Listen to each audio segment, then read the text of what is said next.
한국인이라면 누구나 한 번쯤은 사용해봤을 법한 길거리 공중화장실. 이런 흔한 공중화장실 앞에서 독일 여성 1명과 중국인 여성 2명이 큰 소리로 언성을 높여 싸우고 있습니다.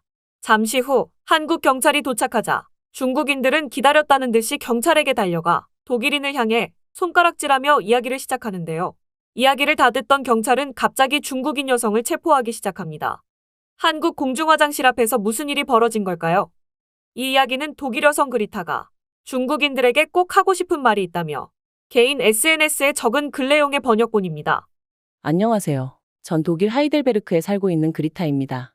22살에 첫째를 낳고 26살에 둘째를 낳아 지금은 다 큰 딸들을 독립시켜 남편과 편안한 삶을 즐기고 있죠. 사실 첫째는 아무 문제가 없었는데 둘째가 속을 많이 썩였습니다. 독일은 다른 나라와 비교해 기본적으로 대학 진학률이 매우 낮은데 그 와중에 대학 입학 후에도 졸업하지 못하는 사람의 비율이 매우 높죠. 그래서 대학에 입학시키는 게 독일 부모의 최고 목표입니다. 대졸의 임금과 고졸의 임금 차가 무려 1.7배는 나기 때문이죠. 피치 못할 사정으로 대학 진학이 힘들면 마이스터라는 자격을 취득해 전문인 대접을 받을 수 있기도 합니다. 고졸이라도 마이스터 자격을 얻으면 생계에 큰 문제는 없기 때문이죠. 때에 따라선 더 잘 벌 수도 있고요. 하지만 이건 최후에 보르고 대졸자의 경우 취업과 전혀 상관없는 과가 아닌 한 취업하지 못할 가능성은 적은 편이라 꼭 대학에 보내야 했습니다. 첫째는 대학에서 박사학위를 딸 정도로 열심히라 제가 걱정할 게 없었지만 문제는 둘째였죠. 어릴 때부터 노래와 춤을 좋아하고 맨날 방에 틀어박힌 채 외국 드라마나 영화 보는 것을 좋아했습니다. 모든 부모 마음이 그렇듯 항상 자식이 해맑게 웃는 모습만 보고 싶은 게 사실이지만 앞날이 걱정되기 시작한 저는 본격적으로 둘째에게 학업을 강요하기 시작했습니다. 하지만 독일 속담에 사자도 파리는 스스로 막아야 한다고 제가 아무리 강요해도 둘째가 공부로 대학을 갈 수 있을 것 같진 않았습니다. 그래서 나를 잡고 진지하게 둘이서 대화를 해보기로 했죠. 리나야, 언니를 보렴. 대학에 가서 박사학위까지 따고 지금 그 누구보다 높은 연봉을 받으며 편하게 살고 있잖니? 엄마는 너도 언니처럼 남부럽지 않게 편하게 살았으면 한단다. 지금 몇 년간만 꾹 참고 학업에 충실하면 대학에 가서 남들보다 편하게 살 수 있어. 그땐 내가 좋아하는 노래나 드라마를 마음껏 보면서 살 수 있단다. 엄마 아빠가 도와줄 테니 한번 열심히 공부해보는 게 어떨까? 그러나 리나의 대답은 충격적이었죠. 엄마 그럼 저 한국에 있는 대학으로 갈래요. 장난치는 줄 알고 따끔하게 혼내려고 했던 저는 이어지는 리나의 이야기에 놀랄 수밖에 없었습니다.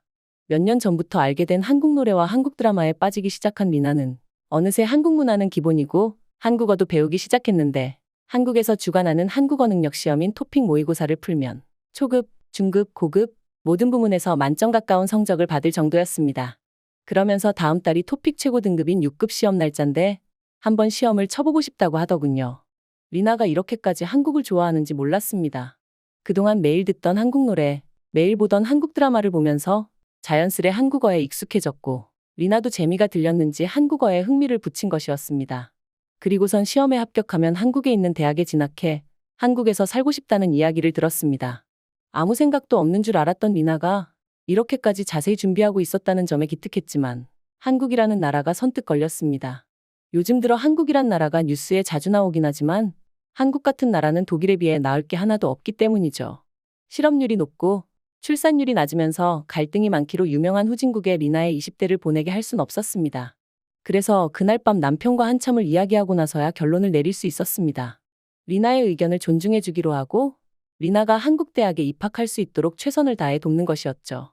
리나는 예상대로 한국어 시험을 가볍게 만점으로 통과했고 이미 한국에서 무슨 일을 할지도 정해놓은 상태였습니다. 한국 드라마 제작 현장에 들어가 스태프로 일하고 나서 적성에 맞다고 느껴지면 제작사에 들어가 일을 하는 것이었죠. 외국 장소 섭외나 외국어 분야에서 자신의 장점이 잘 드러날 거라며 확신을 가지고 있었습니다. 매일 학교가 끝나기 무섭게 방으로 들어가 핸드폰만 보는 모습을 보고 남몰래 온갖 스트레스를 받으며 걱정하고 있었는데 그런 절 무한하게 만들 만큼 리나는 꼼꼼하게 인생을 설계 중이었습니다.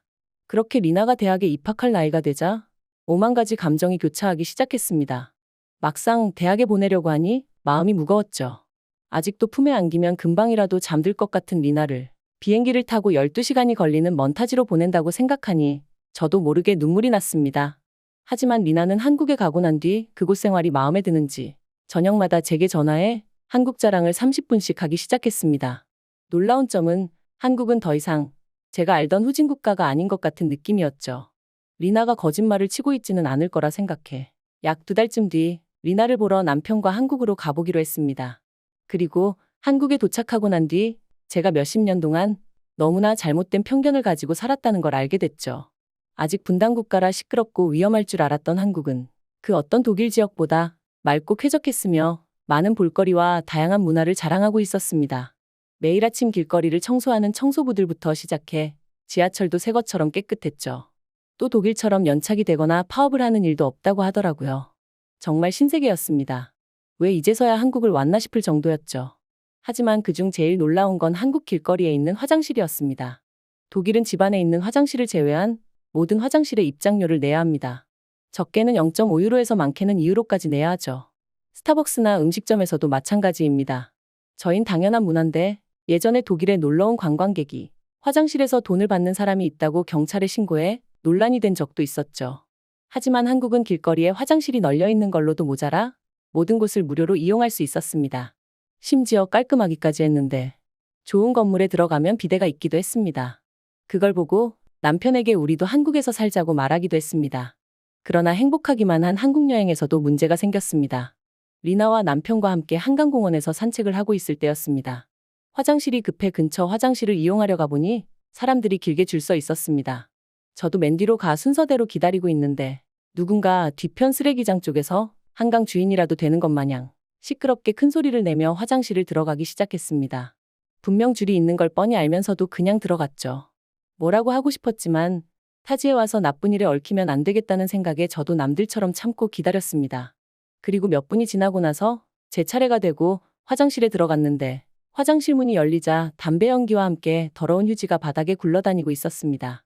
한국에서 이렇게 더러운 화장실은 처음이었죠. 더군다나 아까 새치기에 들어간 여자 2명이서 교복을 입고 있는 여자 학생들과 싸우고 있었는데 얼핏 들어보니 새치기한 사람들은 한국어가 아닌 중국어로 고래고래 소리를 지르고 있었습니다. 그러다 갑자기 한국인 학생에게 담배꽁초를 던지기 시작하더군요. 더 이상은 안 되겠다 싶어 중국인에게 멈추라고 손짓하니 제게 가운데 손가락을 들어 보였습니다. 그땐 몰랐지만 독일은 혀를 내밀면 150에서 300유로, 관자놀이를 손가락으로 가리키거나 치면 750유로, 가운데 손가락을 들면 600에서 4000유로까지 벌금을 내야 합니다. 전 한국도 그런 법이 있는 줄 알고 당장 경찰에 신고했고 잠시 후 경찰에게 상황을 설명했죠. 뒤늦게 온 리나에게 한국은 그런 법이 없다는 걸 들었지만 중국인들은 공공장소에서 흡연을 한 것과 공공시설물을 훼손한 죄로 경찰관에게 연행당했죠. 그 후로는 어떻게 됐는지 모르지만 왜 한국이 중국을 그렇게 싫어하는지 알 수 있었습니다. 그 사건 이후로는 별탈 없이 한국 여행을 즐기고 왔지만 아직도 한국 여행을 떠올리면 그날의 모욕을 잊을 수가 없습니다. 하지만 지나간 일인데 뭐 어쩌겠어요? 한국은 여전히 제게 천국 같은 나라로 기억되고 있습니다. 날씨가 좋아 따뜻해서 살기 좋고 볼거리가 풍부해 지루할 틈이 없는 곳이었죠. 내년엔 남편과 첫째 딸을 데리고 3주 정도 길게 한국 여행을 가보려고 합니다. 그땐 중국인이 없겠죠. 그리타의 글에는 다양한 외국인들의 반응이 달렸습니다. 해당 내용입니다. 한강이면 외국인들이 많이 모이는 곳인데 왜 그런 행동을 했을까요? 이해가 가질 않네요. 아마 어린 친구들이 아니었을까 생각이 듭니다. 독일에선 욕을 하면 벌금을 내는군요. 몰랐습니다. 독일에 놀러 갈 일이 있으면 가운데 손가락에 밧줄을 묶어 놓든가 해야겠어요. 아무튼 한국에서 그런 일을 겪으셨다니 유감입니다. 다음 여행은 무사하길 바랍니다. 저도 처음 한국 화장실을 이용할 때 어디다 돈을 내야 하는지 찾아 헤맨 적이 있습니다. 얼마 안 되는 돈이지만 그때 한국이 참 살기 좋은 나라라고 생각했습니다. 중국인이 한국에서 난리치는 건 하루 이틀이 아니죠. 물론 좋은 일을 하는 중국인도 많을 테지만 한국에는 중국인이 너무 많다는 생각이 듭니다. 요즘 중국인들은 외국에 나가서 한국말을 하고 다닌다던데 참 아이러니하네요. 중국인들은 도대체 왜 그러는 걸까요? 한국 학생들이 많이 다치지 않았나 걱정되네요. 남의 나라에서 죄를 지으면 어떻게 되나요? 제가 알기론 본국의 법대로 처벌받는다는데 궁금해지네요. 저도 저번 주에 한국을 갔다 왔습니다. 정말 한국은 화장실에 들어갈 때 돈을 받지 않습니다. 심지어 휴지도 걸려 있던데요. 대단한 선진국입니다. 사연튜브는 여러분들의 구독과 좋아요, 다양한 댓글이 평소 한국에서 접하기 힘든 외국인들의 사연과 이야기를 찾아 번역하는데 큰 힘이 됩니다. 앞으로도 다양한 외국인들의 사연을 찾아 전해드리겠습니다. 끝까지 시청해주셔서 감사합니다. 오늘도 좋은 하루 되세요.